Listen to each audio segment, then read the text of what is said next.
Hey, it's W5HRO. Well, I have an update on this transmitter project. I know it's only been 2 or 3 days or something like that, and here's another video already. I've actually gone back and I've rethought the whole modification to solve, like I said, my problem is the audio's coming across to the secondary, the mod transformer before this RF deck is fully up and stabilized. The load for the secondary isn't completely there. And something dawned on me, and when I think back, the night that the problem started, earlier that day, I had installed this relay inside the cabinet. See, I've already removed it. This was the relay to keep the keep alive supply for the negative limiter off until you go to transmit. I didn't want to keep the even 400 some volts on the anode of the 4400 and having some voltage on the screen too, because it goes up through that negative limiter and it goes up to the tube, right? So I thought, okay, it's probably better if I disconnect it. And I think that old tube that I had in there, the old 4400 that I didn't know was bad, I think it was already bad before that, I think the tube was probably already weak before I even directly connected that thing to stay on all the time. So I did some research, and after checking around, it says that which is kind of like duh, but it says you can apply a low voltage to like a tube, like a 4400. If you got a tube that's going to run like 3,000 or 4,000 volts on the plate, or even lower, even 1,000 or more, you can run a few hundred volts on the on the anode and the screen, as long as the tube's not drawing current. Well, the tube was really never drawing current. It would, when I first would turn the transmitter on, I think before everything here in the RF deck was warmed up, the keep alive supply, the current would come up a little bit on both of them, then it would drop all the way down to pretty much zero and just stay there. There was like a hair bit of residual current. That's not going to hurt that tube. But it says too that if you pull the control grid down negative to put the tube in cutoff, you can still do it, and it's guaranteed not to hurt the tube. So what I decided to do is, and it's a blessing, if you go back to my earlier videos, like video number 2, which I've already undone all that, where I installed this, other supply in here, the negative supply, for all that, switching I was going to do, because I was going to do switch the bias between AM and for sideband. I was going to run a sideband adapter, and remember that whole thing got 86'd. I said, no, that's not happening, so I changed my mind. But I had that thing and everything else in here already installed. Well, that's a blessing, because now I need that negative 200 volt supply. So here's the modification I'm doing to the 1625. Remember this from earlier this summer, like before the summer, or whenever, I forget when I started the videos on this. That's what I'm going to do for the 1625, and this is what I'm going to do when I get all the rest of this done.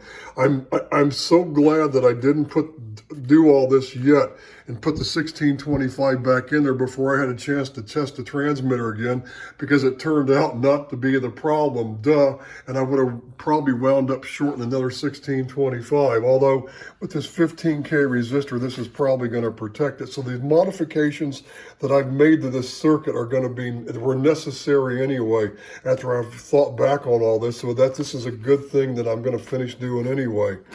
But what it dawned on me, since I have that 200 volt supply in there, why not use this same relay and then connect it to the grid, the control grid of the 4400. So what I've done is, it's going, let me show you what's happening. See, and I have I did this the other day. See that? I put the drop-in resistor and that negative 200 volt Zener's ground, the chassis is there. And look what I have right now. I'm looking at this is the control grid of the 4400. There's 197 point some odd volts. That's regulated good enough. And what I'm going to do is, when I transmit, and see, I have this, the accessory jack.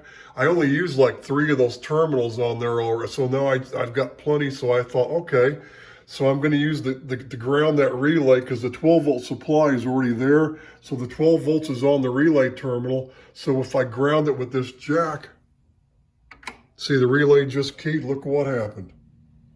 Now it's dropping down slowly because the tube is, the filament's on, and that's the control grid, that 4400. There's going to be some residual voltage on there automatically.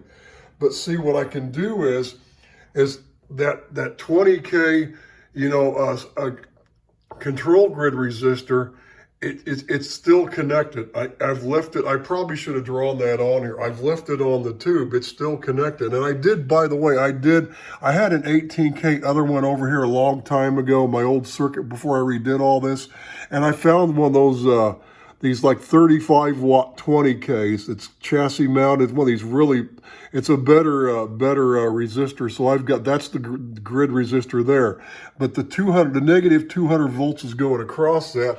Well, the power dissipation is what? 2 watts. It's a 35 watt resistor. It's not going to hurt anything. So see, it's on the control grid of that tube on the 4400. So what I'm going to do is, I'm putting the keep alive supply back to like it was. I'm leaving the thing on all the time, but I'm going to have this negative voltage on the control grid to keep the 4400 in cutoff to guarantee nothing bad happens to the tube. And it'll be like a standby mode to where, everything will come up faster now because that's all going to be on the tube already. And when I transmit, watch, let me ground the jack. See? Boom. See? That's just the residual voltage on the control grid after you remove the voltage. And I put it back on, bam. So see, that's going to work great. That way I can leave this keep alive supply on. Now let me change over here and then we'll look at the, I'll show you. I just want to make sure I don't short anything out. That's just the meter lead anyway. That's just going to my meter. Okay, now, there it is again. So that's the control grid of the 1625. And see, when I transmit, there, look, gone. And the tube's not plugged in. That's why it's not staying like a volter tube. But then like I said, when that switches, it'll switch over to this FET control circuit so I can adjust the voltage on that control grid of that 1625. That circuit's not in here yet. That's the last thing I'm going to do. Everything else needs to get done first before I do this. So let me go ahead and unplug this thing now. Let the tube cool down. So that's the modification for that. And see, what I'm going to do is, see, this is the interface cable. So I'm going to make it to where, when I key up, it's just when this thing keys up, it's going to also key that relay too at the same time. So it'll be easy. So I don't have to drill any holes, mount any kind of like jacks for a key line. I'm just going to use this existing accessory jack and wire it through to here.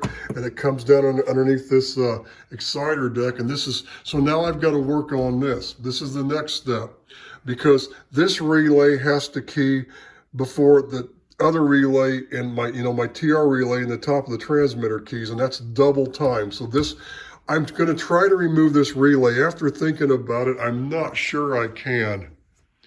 I'm going to see if I can do it. Because if you remember the way this exciter is, there's a voltage, it's at 50 some volts you just ground. I was hoping I could just ground it to like a diode, short it to like a diode where the current flows, and it would just short it that way, but I'm not sure that's going to work. It may need a relay contact to do, well, not necessarily. The problem I have is that since I have that relay in here hooked up now, there's actually 12 volts on that connection you ground because that 12 volts is going through the relay coil to this pin. And you don't want 12 volts going through this cable. Well, it's going to be there. I mean, I need to figure out a way to, do that. So I'm going to turn this over here in a little while later. I just got this thing done. I just want to go through it. I want to clean this thing up. I got to add the capacitor on the control grid, this 1625 to ground. I'm going to do that too, because I want this thing completely filtered. And see, I removed that old choke that was in here for that supply. And I just, It's just, I don't have any, I just have this resistor going right down because that zener is going to make it a complete flat wave. So, I've got I got a lot of capacitance on the input right after rectification, but it's, it's going to be a flat line DC line as soon as it hits that damn zener. So I'm not going to have to worry about that. So then anyway, this right now, I think I've got it to where I can just go ahead. I'm going to double check. I'm going to add that capacitor. Then I'm probably going to clean it out, shake all the debris out of it if there is any, look it over real good. Then I'm going to slide it back in the rack for now. And then I'm going to turn this thing over and start working on it here next today. Either today, tomorrow I'm going to be busy, so I don't have time. I have to take one of our pets to the vet way across town. It's in another town. It's over in Roseville, so I got to take it over there. Then I got to come back. Then I have a dentist appointment the next day. So I probably won't get back on this again until I'm going to do more today, but I may, probably the next 2 days, I'll have a little bit of time to spend on this. But what I'm doing is I'm just eliminating, I'm making sure I have the quick key time. The keep alive supply is going to be back on all the time, which I think is what was causing my problem. Because when it was on all the time, it wasn't happening.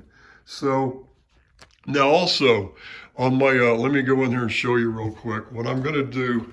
Kind of dark hallway here. Oh, by the way, let me show you real fast. I did get more of the shop cleaned out, right? Look at this.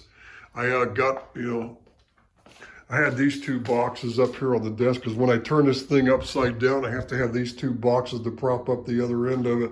But I cleaned off all that junk that was on the bench, and I carefully, first thing I did was I cleaned off this table, used Clorox wipes, got the table clean, and I carefully organized all these parts.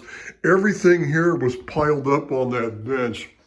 So anyway, I'm still working on all this, but it's getting better. This is got to be, I got to have somebody help me carry it out to the storage shed. It's too heavy for me to do. And my filter rack for the homebrew transmitter I have down there right now, I just put it out of the way because I wanted it out of the rack so I could work on it. I had to remove that relay and all the wiring I was using for it. But what I'm going to do is, let's go in here real quick. One last thing.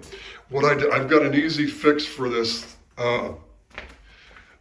timing on these plate supplies. Oh gosh, there's the cat's food. And anyway, you know what I did? I took the light out of here because it's out there in the garage. So let me go ahead and hopefully you can see well enough.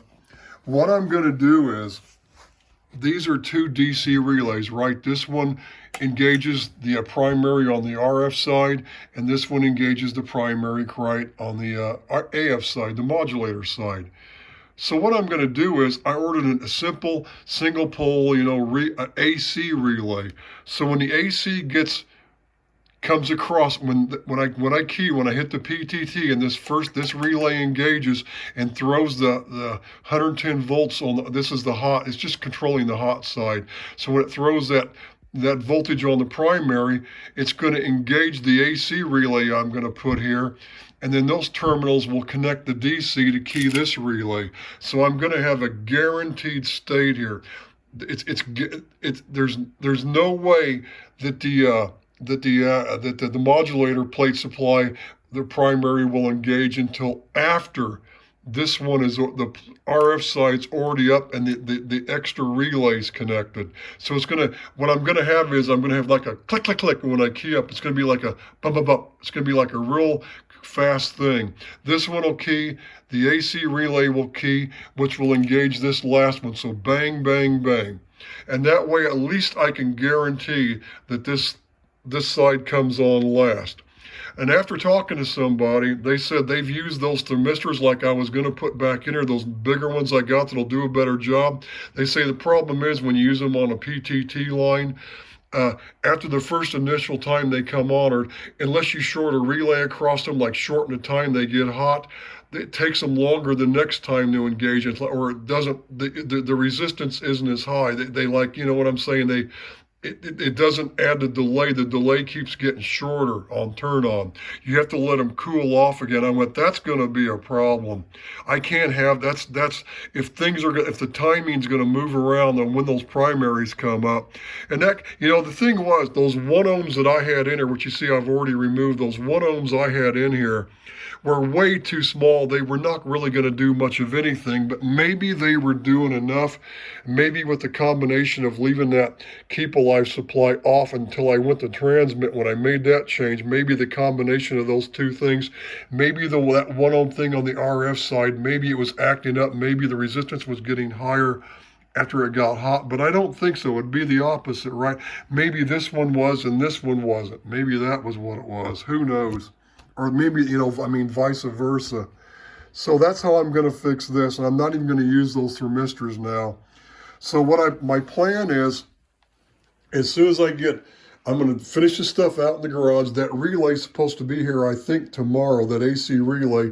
It's going to be simple. I know how I can fit it in here, and I've got enough harnesses that's kind of stiff and sturdy. I think I can just cable tie the relay in here. I don't even have to mount it. It's just going to be connected. I can just cable tie it where it looks nice and neat. I'll put heat shrink on all the terminals for the relay and everything, and it'll look real nice and pretty in here. So that'll be my guarantee that the plate supply is guaranteed to engage this primary will get engaged before this one will, and it's guaranteed to make that happen. So that's the solution. But when I get the RF deck done out there in the garage, and I get in the shop, and I get the exciter done, get those timings to where this thing comes up without that extra relay timing in the middle, then I think I'm going to go ahead and I'm going to pull the modulator rack out. I'm going to pull this speech amp deck out, and I'm going to go ahead and I'm actually going to do that audio mod. I'm going to put those other tubes in here. I'm going to get rid of the 6A3s and modify this, because I wish I had the light in here. What I could do is I could maybe do this a little bit. Is that light? I can't turn it's too dark in here to do it, but what I was going to show you what I was going to do, but I'll do that when I go to do that. I don't want to, that's going to be too hard. You're not going to be able to see much of anything. So that's the status on this. But what I'm going to do is that I'm going to do the mods, and I'm going to add that 6SK7 compression AVC control tube that I've been planning on doing for years on this thing.